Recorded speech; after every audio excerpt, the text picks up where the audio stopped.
Buen día, mi nombre es José Manuel Pérez Herrera, soy estudiante de la Universidad Abierta de Distancia de México y el día de hoy estamos haciendo este video para cubrir la actividad a cargo del docente en línea en la asignatura de Urgencias Médicas en Medicina Prehospitalaria 3.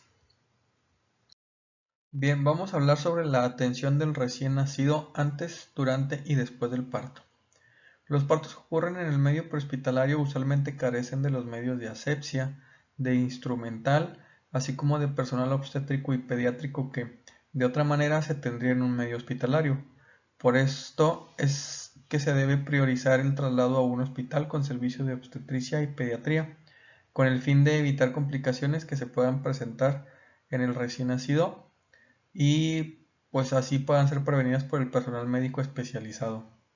Es necesario la valoración integral de la mujer gestante, así como la valoración del feto.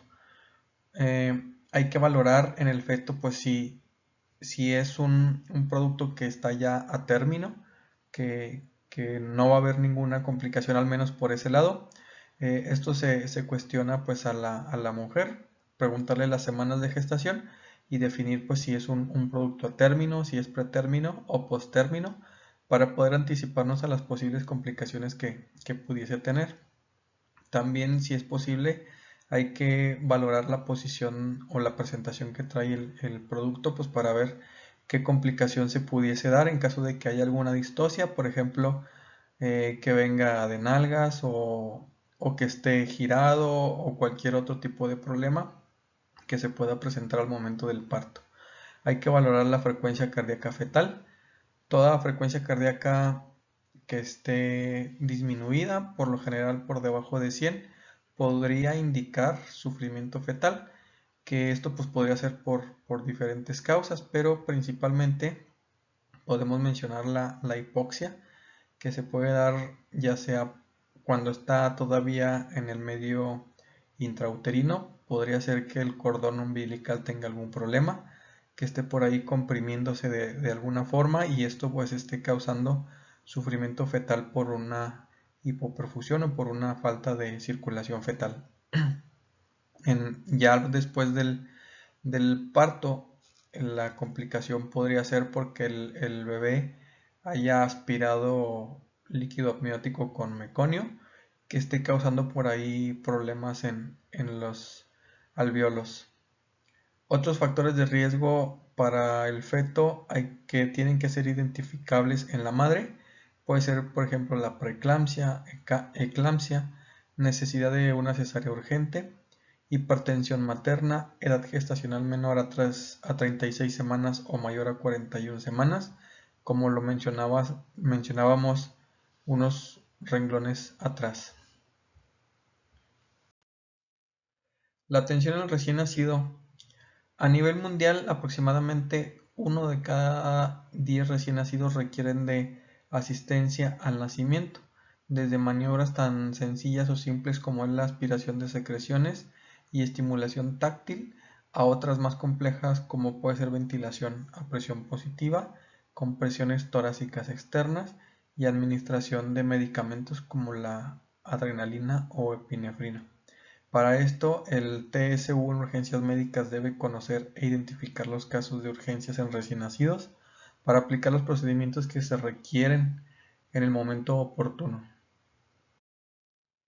¿Cómo evaluar al recién nacido de forma inmediata después del parto? Bueno, vamos a seguir una serie de pasos muy sencillos. Existe un algoritmo completo de evaluación y tratamiento del recién nacido enfocado a lo que es la reanimación neonatal, pero lo vamos a ir viendo parte por parte. Después del parto, todos los recién nacidos deben tener una evaluación rápida para determinar si puede permanecer con su madre para continuar con la transición o si debe pasar a un calentador radiante para realizar otra valoración complementaria y los procedimientos que sean necesarios. La evaluación inicial puede ocurrir entre el parto y el pinzamiento del cordón umbilical. Rápidamente hay que evaluar con tres simples preguntas y aquí debajo tenemos la primera. ¿Qué nos debemos hacer? ¿Parece ser un bebé a término? Determine si la apariencia del bebé coincide con la edad gestacional esperada. Si no parece ser un bebé a término, llévelo al calentador radiante para los pasos siguientes. Entonces, como nos damos cuenta, en esta primera pregunta es muy sencilla de responder para poder saber cuál va a ser el paso inmediato después de responder esta pregunta. Si el bebé no parece ser un producto a término, entonces la indicación es llevarlo a la fuente de calor radiante y seguir con la valoración. La segunda pregunta es, ¿el bebé presenta buen tono muscular? Los bebés sanos nacidos a término deben ser activos y tener extremidades flexionadas. Los recién nacidos que requieren intervención pueden tener las extremidades extendidas y flácidas. La pregunta número 3. ¿El bebé respira o llora? Un llanto vigoroso es un claro indicador de esfuerzo respiratorio fuerte. Si el bebé no está llorando, observe el esfuerzo respiratorio en el pecho. Tenga cuidado de no confundirse con una respiración entrecortada. Como cuadro clínico, pues bueno, estas tres preguntas nos van a ayudar a resolver ese interrogante. Y básicamente aquí tenemos dos imágenes. Una de un recién nacido con bajo riesgo, dado que tiene llanto presente, tiene un esfuerzo respiratorio notable, sus extremidades están flexionadas y tiene buena actividad en cuestión motora. Y del lado derecho tenemos otro bebé también recién nacido, pero este se ha catalogado o clasificado como un recién nacido prematuro que tiene pues un alto riesgo, dado que el tono muscular pues es flácido, las extremidades están muy débiles, no hay tono, no hay actividad de movimiento y el esfuerzo respiratorio pues no hay un llanto presente. Puede estar respirando, pero pues igual hay que continuar con la evaluación, ya que este paciente en este caso pues sí requiere una intervención rápida. Bien, para poder resolver las preguntas de etiología, manejo y ese tipo de cuestionamiento que venían en las indicaciones, vamos a usar como referencia pues lo que es una bradicardia en el recién nacido con una frecuencia cardíaca de 70 latidos por minuto. En algunas bibliografías o en la mayoría de ellas de soporte vital y reanimación neonatal se define como una frecuencia menor a 90 latidos por minuto. Estamos hablando de una bradicardia neonatal. Al principio, la principal causa de una bradicardia fetal o neonatal es la hipoxia. Antes o durante el parto puede ser causada por compresión del cordón umbilical. En el neonato puede ser causado por aspiración de meconio o por la adaptación retardada al medio extrauterino. Entonces muchas de las veces la adaptación es lenta, pero el recién nacido va a ir progresando con una mejoría notable, pero cuando no es así es cuando tenemos que intervenir de forma adecuada. Para esto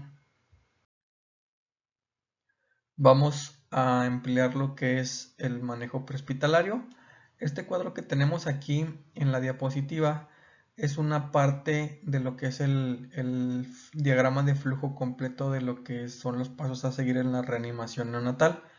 Pero como ya algunos de estos cuadros ya los hemos mencionado en diapositivas anteriores, voy a ir de forma concreta a lo que es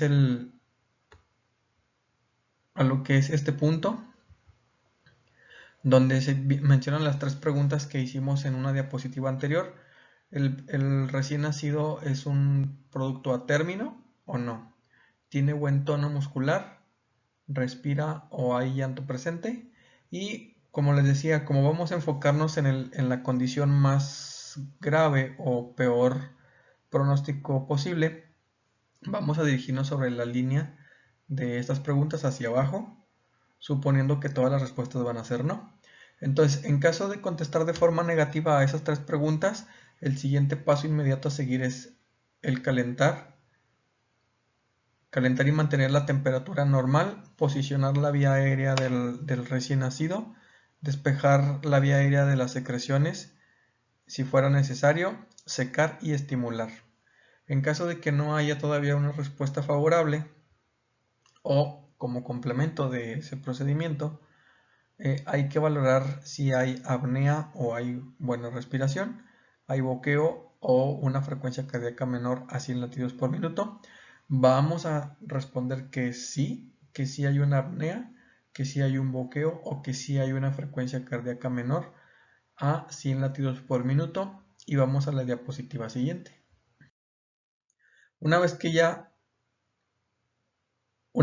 respondimos ese cuestionamiento anterior, pues el siguiente punto es ventilación a presión positiva, monitoreo de la saturación de oxígeno, considerar un monitor para electrocardiografía.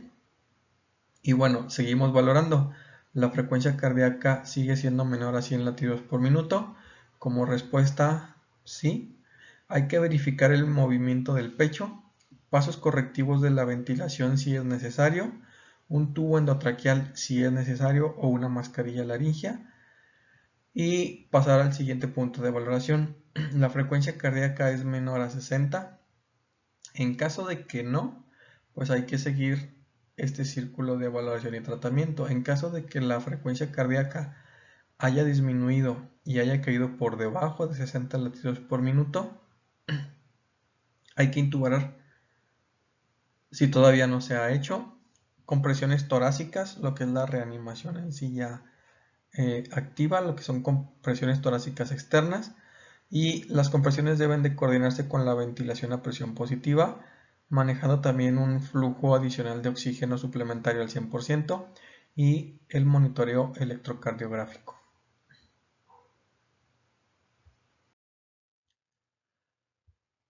Continuamos con lo que es la intubación. Prácticamente este cuadro es el mismo de la diapositiva anterior, por lo que vamos a pasar lo que es a seguir valorando la frecuencia cardíaca. En caso de ser menor a 60 latidos por minuto, hay que administrar adrenalina. Si la frecuencia cardíaca continúa por debajo de los 60 latidos por minuto, considere una hipovolemia y considerar un neumotórax.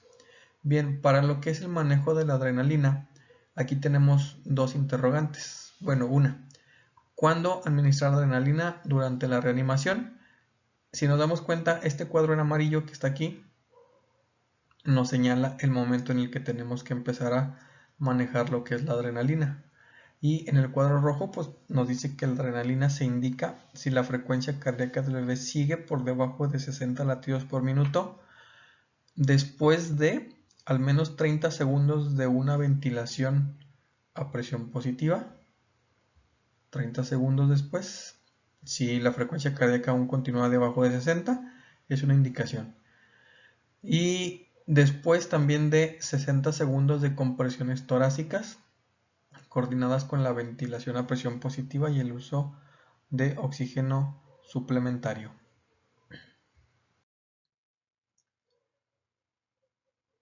Bien, ¿y cómo vamos a definir las dosis de administración de la adrenalina? Bueno, la adrenalina viene en en una presentación general que es, por ejemplo, una ámpula de 1 mililitro equivalente a 1 miligramo de adrenalina, ¿sí?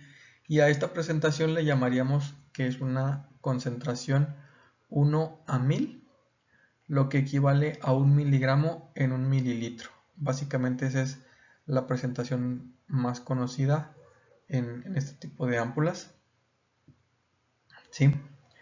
Y la siguiente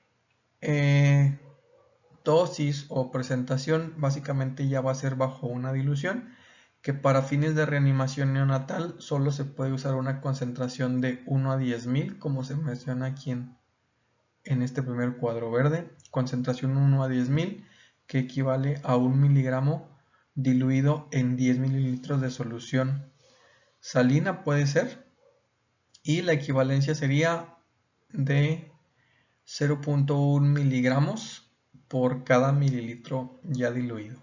Entonces, para la vía que se recomienda esta dilución, pues va a ser básicamente para la vía intravenosa periférica o intraósea. La dosis recomendada para la vía intravenosa o intraósea es de 0.1 a 0.3 mililitros por kilogramo de peso, lo que equivale a 0.01 a 0.03 miligramos por kilo. El fármaco debe ir seguido de un lavado de 0.5 a 1 mililitro de solución salina normal. Ahora, ¿cómo se va a preparar esta dilución?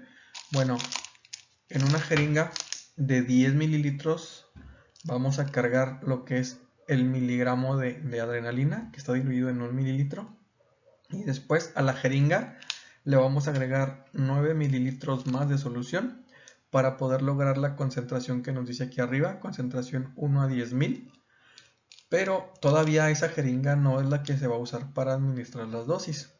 Tenemos que tomar una jeringa de 1 mililitro de jeringas de insulina de 100 unidades para poder tomar 1 mililitro de la jeringa grande, y aquí ya tener lo que es básicamente 1 mililitro, lo que equivale, ¿sí?, a 0.01 miligramos, ¿sí? Entonces básicamente tenemos aquí, perdón, a 0.1 miligramos en 1 mililitro, y la dosis de administración va a ser de 0.1 a 0.3 miligramos. Entonces de este mililitro completo vamos a pasar una décima parte o bien hasta una tercera parte de la jeringa, ¿sí?, para poder lograr administrar esa dosis señalada. Cabe mencionar que esta dosis es por kilogramo de peso.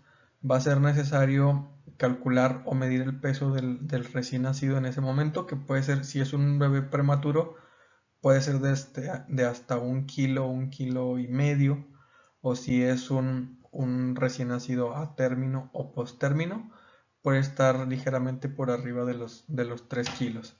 Entonces va a ser necesario que se calcule o se mida el peso del recién nacido. Recomendaciones para el manejo prehospitalario. Es prioritario atender a un recién nacido con problemas respiratorios y circulatorios, pero jamás quite la atención por completo de la madre. En caso de usar algún fármaco, adrenalina, en el medio prehospitalario, asegúrese de dominar las diluciones y el manejo adecuado de las dosis de administración señaladas para un recién nacido. Etiquete de manera clara las jeringas donde se tiene la adrenalina diluida para evitar confusiones. Lo que mencionábamos en una diapositiva anterior, tenemos que hacer un doble uso de jeringas, uno para diluir el ámpula de 1 miligramo de adrenalina en una concentración 1 a 10.000, y luego con una jeringa más chica de 1 mililitro o jeringa de insulina, tomar 1 mililitro a la vez para estar administrando las dosis señaladas o recomendadas. Como conclusión, la atención integral del recién nacido es compleja. Es importante mantener una capacitación constante en todo tipo de pacientes, más aún en los grupos especiales como lo son mujeres embarazadas, recién nacidos, pacientes pediátricos y adultos mayores. Dejo aquí mis dos referencias de las cuales obtuve la mayor información de esta presentación. Espero haber cubierto todos los puntos señalados. Eso es todo de mi parte y muchas gracias.